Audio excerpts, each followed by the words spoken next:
반갑습니다. 현장 품질 원 포인트 레슨 10차수 상관 회귀 분석을 이용해 가지고 주요한 항목에 대해 가지고 관리 기준을 설정하는 내용을 설명드리도록 하겠습니다. 본 사례는 제가 저술한 도서 기반으로 설명드리게 됩니다. 순서는 관리 기준 설정 개념, 상관 회귀 분석 개념, 그리고 사례, 그 다음에 관리 기준 의미 순으로 진행하겠습니다. 첫 번째, 관리 기준 설정 개념입니다. 우리가 중요 항목을 KPC 또는 KCC라고 이야기를 하게 됩니다. 그 다음에 이 관리 기준은 우리가 기술적인 접근 방법 또는 통계적 접근 방법을 이용하여 설정하게 됩니다. 일반적으로 KPC 또는 KCC는 관리 기준을 이렇게 규격을 정하고 그 다음에 어떤 목표값을 정해서 진행하게 됩니다. 예를 들면은 KPC는 주로 이제 결과 관점이고 KCC는 공정 포엠 조건인 경우가 이제 자주 있게 됩니다. 그럼 얘를 기술적인 방법으로 접근할 때 또는 통계적인 방법으로 접근할 때 여러 가지 방법들을 이용하게 됩니다. 오늘은 이 통계적인 방법으로서 상관회귀 분석을 기준으로 아마 설명을 드리게 됩니다. 자, 그러면은 상관회귀 분석 개념을 추가로 또 개념을 정리해 보도록 하겠습니다. 상관 분석은 변수들 간의 관계를 확인하는 방법이고 그 방법으로서 상관계수를 구해가지고 판단하게 됩니다. 상관계수는 -1과 더하기 1 사이에 있는 값이고 상관계수가 이 실제로 음수일 경우는 반비례 관계, 예를 들어 가지고 휘발유 가격이라는 변수가 증가하게 되면은 차량 운행 대수라는 변수는 이제 감소한다. 이제 반대 개념이죠.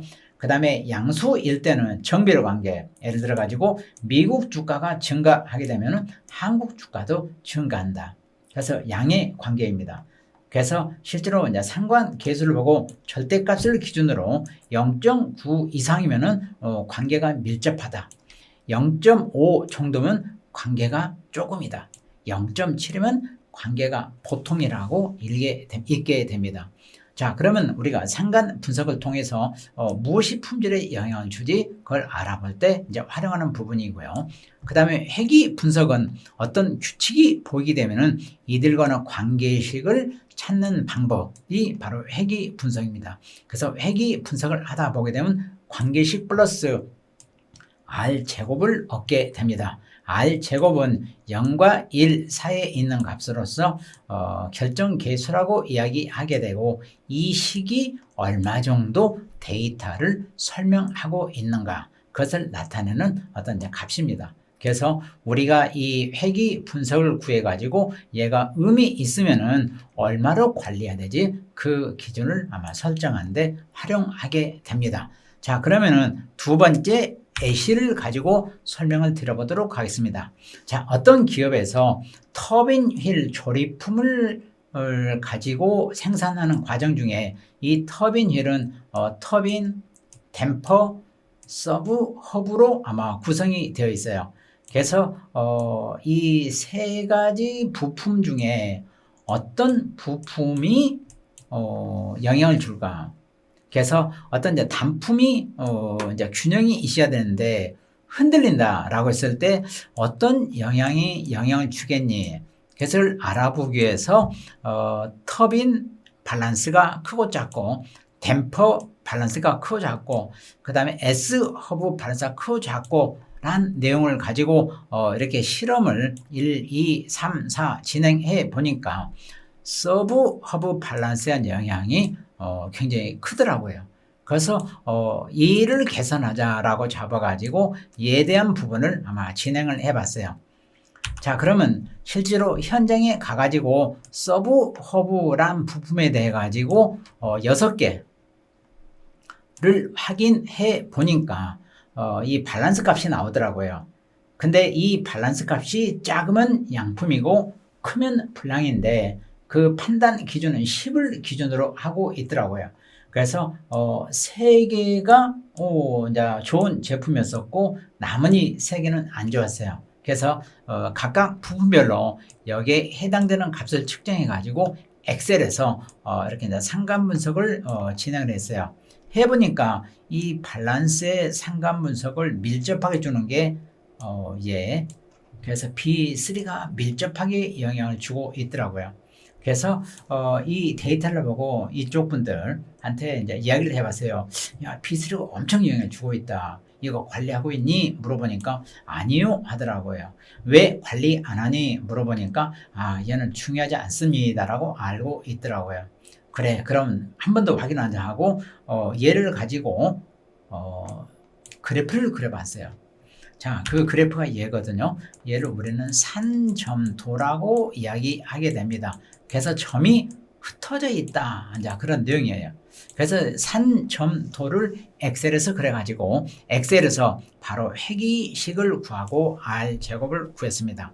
그래서 이 회기식을 구해보니까 이쪽이 0.01 증가하게 되면은 이쪽은 6.96만큼 증가하더라고요.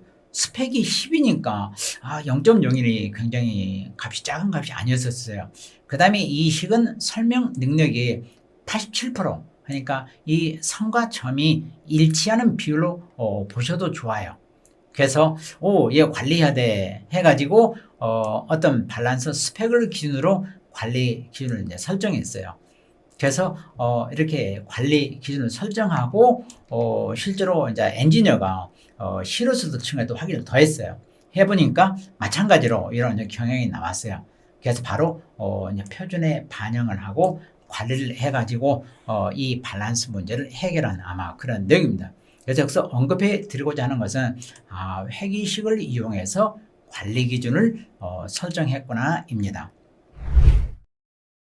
교육 과정 소개입니다.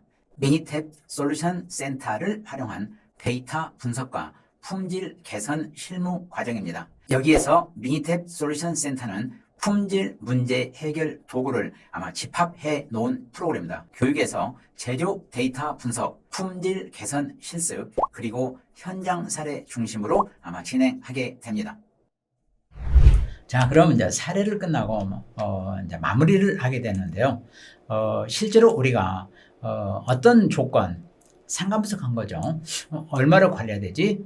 회기 분석하는 거예요. 그래서 상관 분석을 통해서 주요 관리 항목을 결정했고 회기 분석을 통해서 그 관리 기준을 얼마로 관리해야 되지 그 내용을 찾게 됐어요.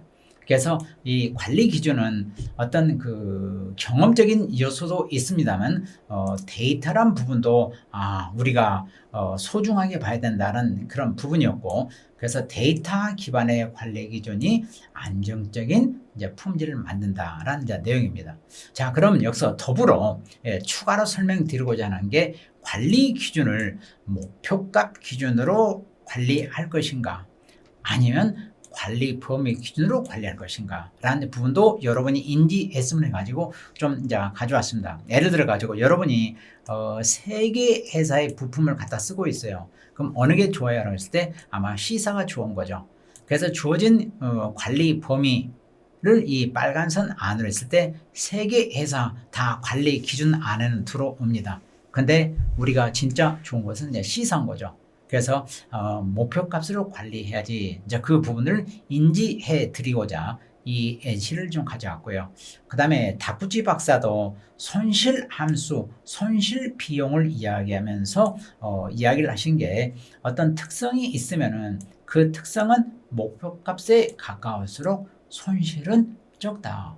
그래서 이 특성이 목표값으로부터 이렇게 멀어질수록 손실은 아마 증가한다라고 이야기한 아마 그런 내용들이 있습니다. 그래서 항상 목표값 기준으로 관리해야 되는구나라고 인지했으면 해가지고 더불어 좀 설명을 드리도록 하게 됩니다.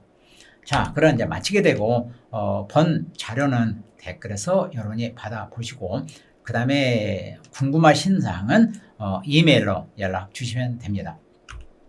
자, 그러면 이제 다음 시간에는 다양한 이제 공정 능력 지수, 그래서 CP도 있고 PP도 있고 CM도 있고 CPM도 있고 CG도 있고, 그래서 종류별로 아마 설명을 드리도록 하겠습니다.